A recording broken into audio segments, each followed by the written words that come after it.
pela mídia de que algumas sim, algumas empresas usavam. A forma como cada empresa faria o pagamento, a ela só incumbia, então não existia uma padronização, uma obrigatoriedade? Não. Isso não era uma atribuição ou discussão do grupo. Não era uma pauta das reuniões? Não. E nem se pagava ou não pagava, quanto pagava, certo. Era um problema individual de cada companhia, né? O senhor mencionou da diretoria de abastecimento. Na diretoria de serviços, como que eram efetuados esses pagamentos? No nosso caso, o procedimento foi o mesmo, né? Empresas que deram notas fiscais sem a respectiva prestação de serviço e elas se encarregavam de fazer o pagamento a eles, seja de acordo com a orientação deles, seja uma boa parte foram de depósitos no exterior e outras entrega de recursos. Numerários em espécie? Numerário em espécie, sim. Então, do nosso caixa saía para essas companhias aí. Uma outra questão que eu gostaria que o senhor explicasse, então, existia um valor de referência, mas esse valor ele poderia ser discutido, caso a caso. Sim. Como que se dava essa discussão? Com quem se discutia? No nosso caso, nós discutimos com o Janene, o ex-deputado José Janene, e com o Renato Duque e Barusco, em situações diferentes. O Janene representando a diretoria de abastecimento ou não? Abastecimento, sim, representando a diretoria de abastecimento. E o Duque e Barusco representando os serviços? Sim. E a que percentual se chegou mediante essa negociação? Eu acredito que muito perto desse 1 e 2%. Certo. A forma de pagamento dos valores também era negociável? Digamos, né, sim, também. Periodicidade dos pagamentos? Também. Mas existia, assim, acredito que existisse um padrão, né? Pegava o prazo da obra, tirava os primeiros meses que praticamente não tem receita e dividia em parcelas iguais ao longo do tempo aí. Os pagamentos só ocorriam, então, depois que a empreiteira já estava recebendo da Petrobras? Sim. Exato.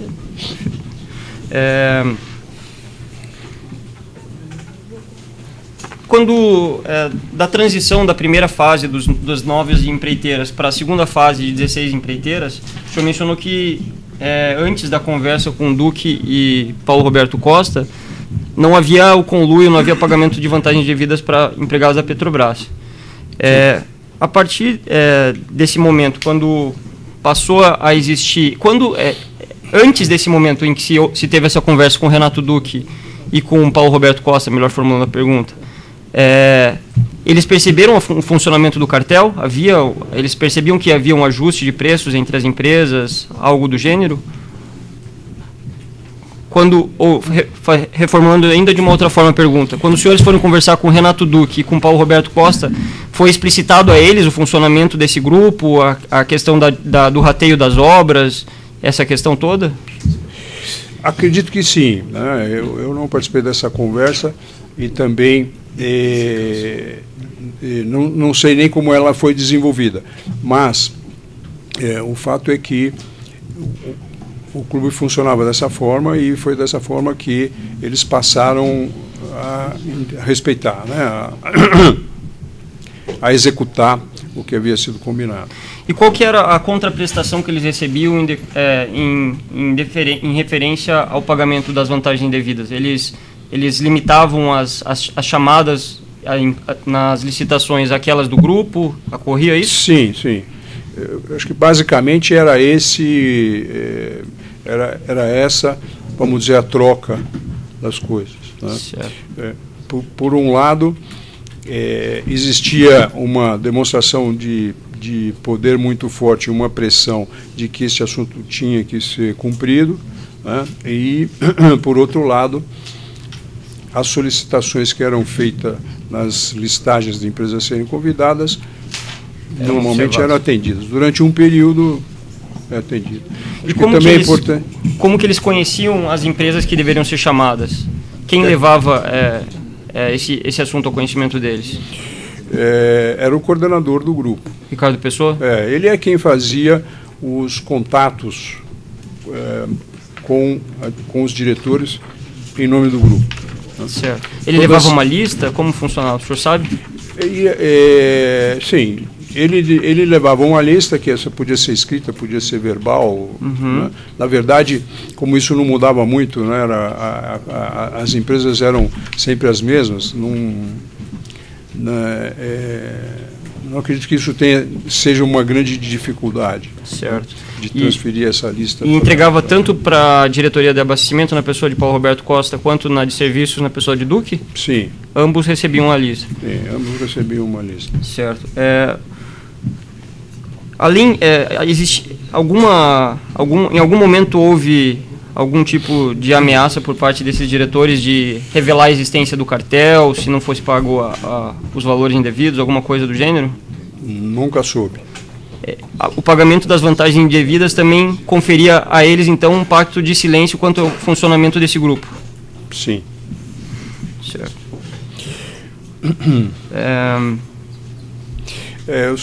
Importante, talvez, como para contextualizar, né, essas empresas discutiam dentro da sala o que fariam, como dividiriam e tudo isso. Porém, eram concorrentes entre si. Então, quando saía da porta da sala para fora, um queria matar o outro.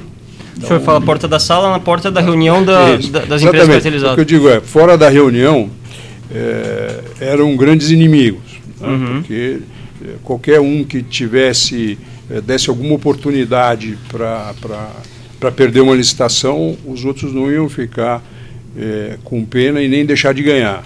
Certo. Isso iria acontecer. Porém, respeitavam o que tinha sido combinado dentro do grupo. E a segunda coisa a ser contextualizada é de que nem sempre esses convites, né, aconteciam da forma com que eram pedidos para a companhia. Né? Eventualmente havia alguma modificação. O senhor, como que funcionava, com que periodicidade essas reuniões ocorriam dos integrantes do cartel das empresas 16?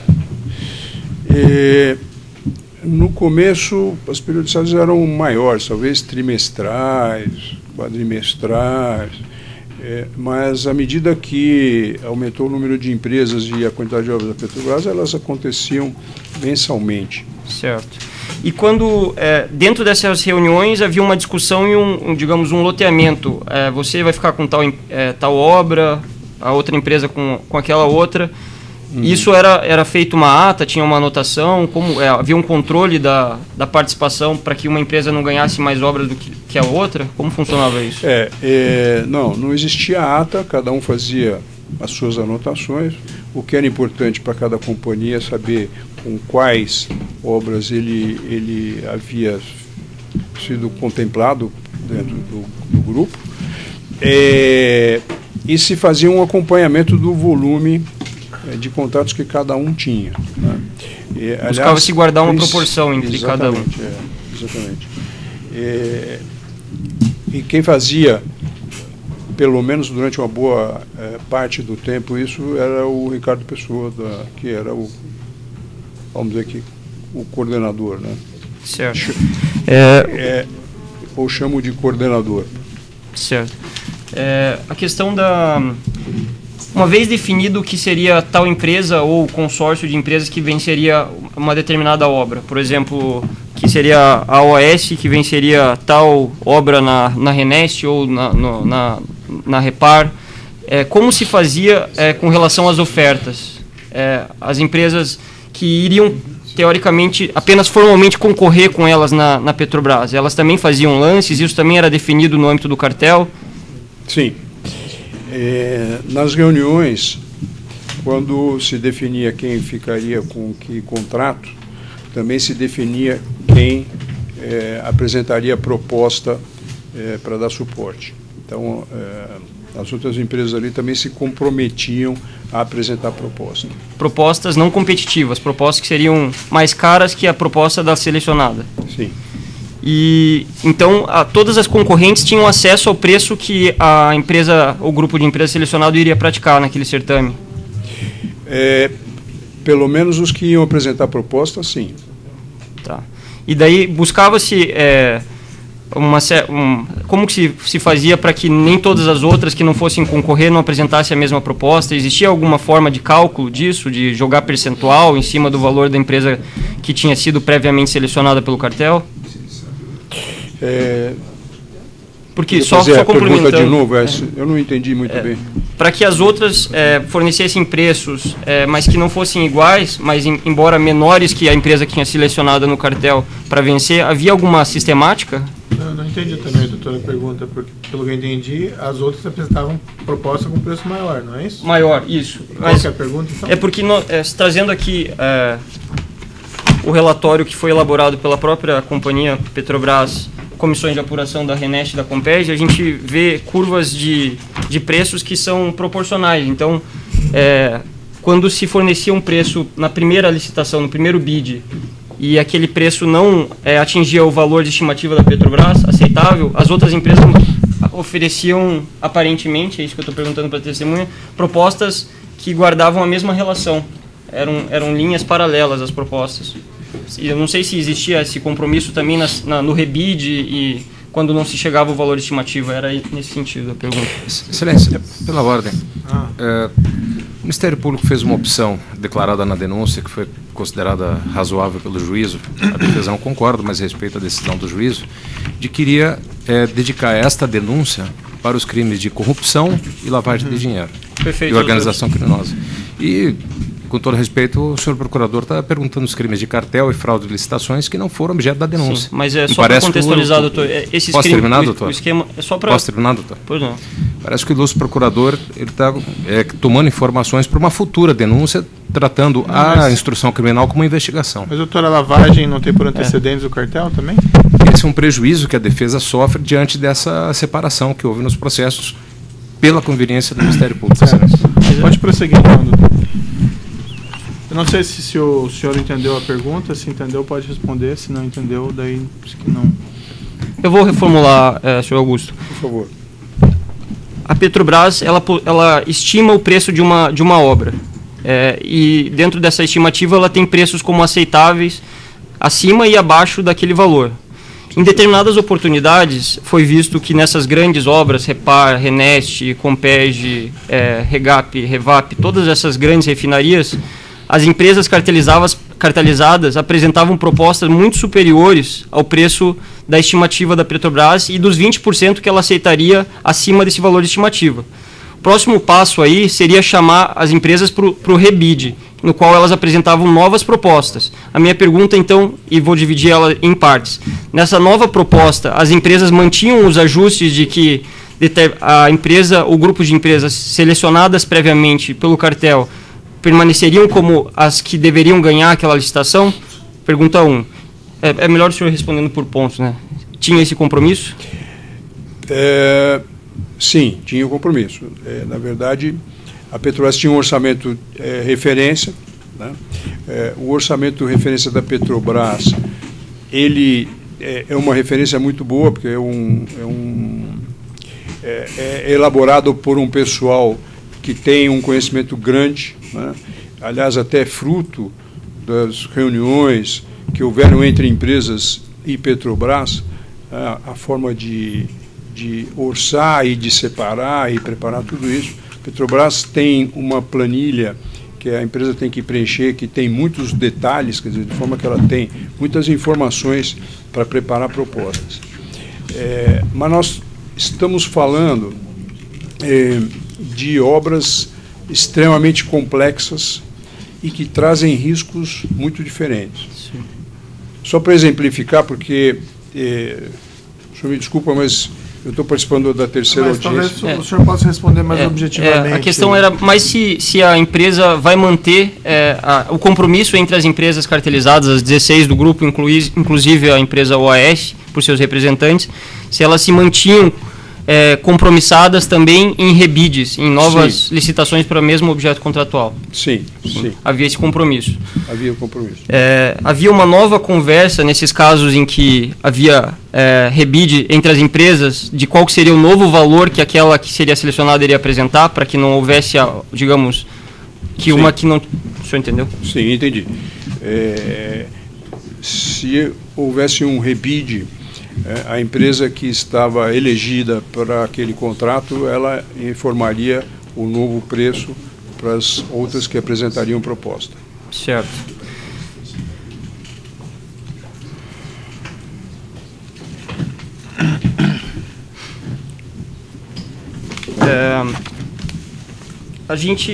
O senhor apresentou no âmbito da colaboração alguns documentos, um dos quais nos chama a atenção, que é um regulamento de um campeonato esportivo. Esse regulamento, ele consta na denúncia no evento 1 OUT 12. Eu vou passar para o senhor, se você me permitir. Passado aqui a testemunha, o documento com o título Campeonato Esportivo que se encontra anexado à denúncia. Esse documento era a formalização literal do cartel, eram as regras do cartel, como ele funcionava? Sim, isso aqui foi feito de um determinado instante para frente, talvez, 2007, 2008, após as licitações da Renest e na época das licitações do Comperd. Então essas regras foram discutidas no grupo e alguém as transcreveu como se fosse um campeonato para que pudesse ser distribuída. Isso foi distribuído às companhias. Certo.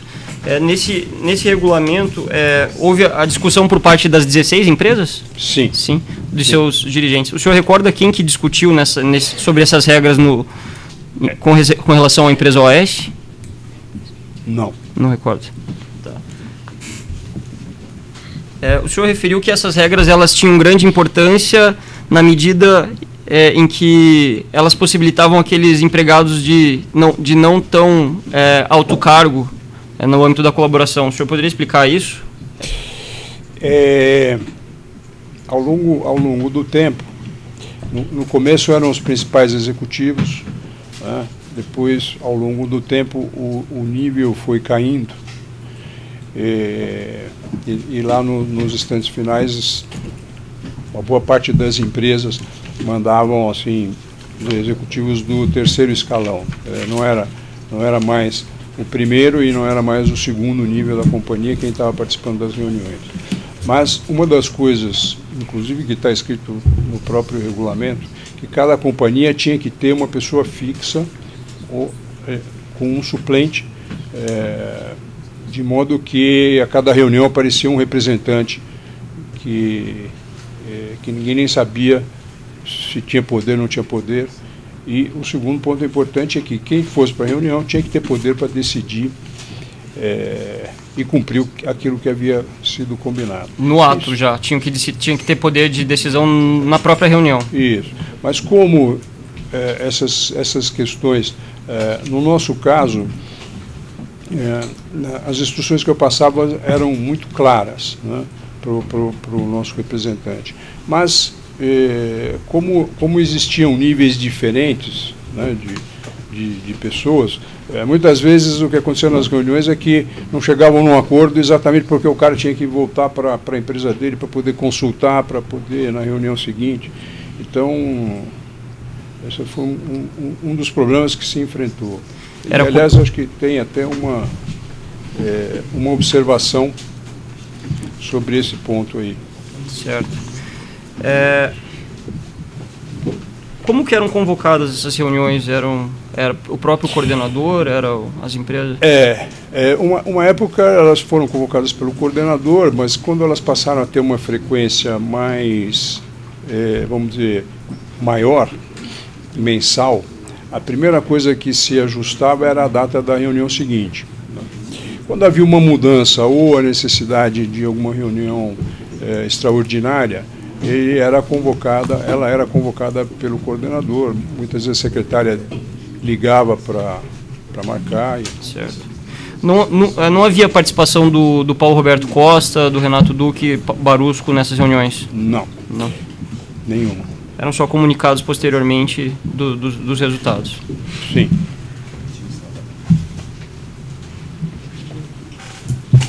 O senhor sabe dizer se em todas as obras, grandes obras de abastecimentos de serviço, houve o pagamento dessas, ou pelo menos promessa de pagamento desses valores de propina em percentuais de referência pelo senhor referidos de 1 a 2%? Bem, eu não vi, né, e também não teria nenhuma prova de que sim. Porém, era uma voz corrente entre todos os participantes que sim. Havia um ajuste implícito prévio de que haveria esse pagamento de propina, pode-se dizer assim? Exatamente. Isso era uma coisa conhecida. E havia uma expectativa por parte dos empregados nesse sentido também, dos diretores? Sim. Quando o senhor recorda de algum evento em que eles foram cobrar das empresas, não estão me pagando, da sua empresa ou de alguma outra empreiteira cartelizada, não estão me pagando o meu valor, alguma coisa do gênero? A gente ouvia dizer, né, até comentário deles mesmo, de que tinham empresas que que não pagavam, como eu diria, que não pagavam em dia, não cumpriam exatamente aquilo que haviam combinado, atrasavam. Deles mesmos o senhor se refere a quem? Principalmente ao Barusco. Uhum. Mas assim, comentários, né? Não... Muito mais perguntas, doutor? Não, excelência, são 6 minutos. Perfeito. Isso também se aplicava aos aditivos contratuais? Sim, também. Como que se funcionava em relação aos aditivos? Os percentuais de referência de 1% e 2% para abastecimento de serviços também eram aplicados ou havia um percentual diverso? Havia uma nova negociação? Na diretoria de serviço, não, mas na diretoria de abastecimento, pelo menos uma tentativa de mudança do percentual para maior. E daí haviam novas conversas, mas daí não envolviam as empreiteiras, só as vencedoras, esse percentual? Sim, nós estamos falando do aditivo, né? Sim, o aditivo sim. Com a empresa que tinha o contrato, estava executando o contrato. Essa tentativa que o senhor refere foi especificamente no contrato da SOG? Sim. E daí quem que conversou com o senhor? Foi o Paulo Roberto Costa? Mesmo foi quem que teve essa conversa contigo? Não, foi o Alberto Youssef. Alberto Youssef se apresentava como longa-manos do Paulo Roberto Costa, como representante dele? Ele foi introduzido pelo José Giannini, quem acertou os valores em forma de pagamento, tudo isso foi o José Giannini, e o introduziu o Youssef para que operacionalizasse. Né? Certo. Então, na verdade, meu contato com ele era de pagamentos, ajuste de pagamento. Né? E em alguma oportunidade o senhor Paulo Roberto Costa falou para o senhor conversar com Alberto Youssef sobre um determinado assunto relativo a isso, as vantagens indevidas? Ou apresentou ele como sendo a pessoa com quem o senhor deveria tratar do assunto? Não.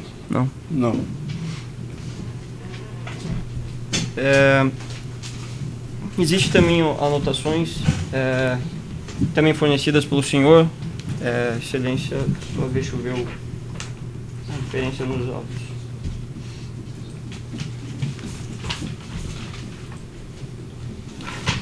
O evento 1, OUT 9, 10 e 11. São anotações manuscritas que o senhor forneceu no âmbito da colaboração. Se eu puder passar para ele. Então, repassado a testemunha, esses documentos são identificados. O primeiro começa 17/4 de 07, terça, terminar a apresentação. O primeiro documento a gente está na mesma página, Augusto?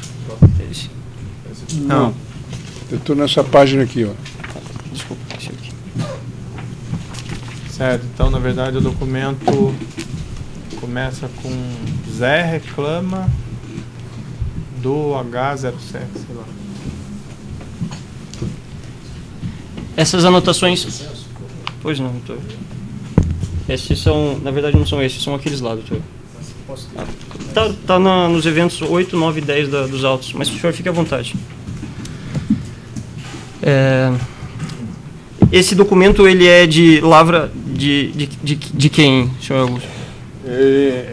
Isso aqui é a letra do Marcos Berti. Ele que escreveu esse documento. Sim. Aqui consta na parte superior direita dele, reunião de 29/8. Sim.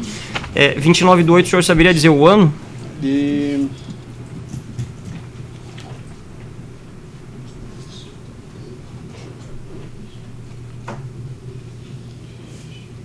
Eu acredito que seja 2007.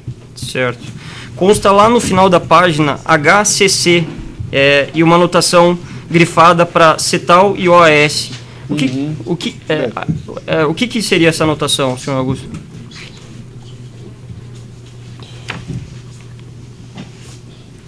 Acredito que seria uma obra da... Não, é uma obra do Comperj. Seria... Nós entraríamos com a OAS. Essas ordens ali seriam as ordens para vencer os certames ou não teria esse comprometimento ainda? Sim, aqui no nosso caso nós seríamos o primeiro no HCC, né, e essas empresas dariam cobertura. Seriam propostas fictícias só? Exatamente. Ali do lado também consta a OS no HDT como quarta opção, quarto na ordem de... Isso. Seria ali para a OAS e CETAL fornecerem uma proposta cobertura só? Exato. O senhor não saberia dizer qual o representante da OAS que participou dessa reunião? Não, senhor. Seria Marcos Berti, talvez? Sim, senhor. Tem também tabelas que foram apreendidas na sede da empresa Engevix, por ocasião das buscas e apreensões no ano passado. Elas estão nos eventos... 13 no evento primeiro, desculpa, Alt 13, né, documento 13. Consta uma terminologia chamada reunião do bingo, participantes compedem. O senhor saberia dizer o que se trata dessa reunião? Está aqui? Está aqui nesse pacote? Desculpa. Tenho isso aqui, mas de uma forma mais fácil. Perdão.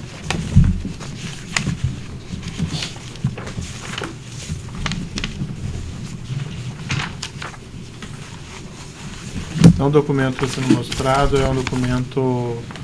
Começa a reunião do bingo, participantes Comperj, com as características aprendidas na sede da Engevix, mostrado a testemunha.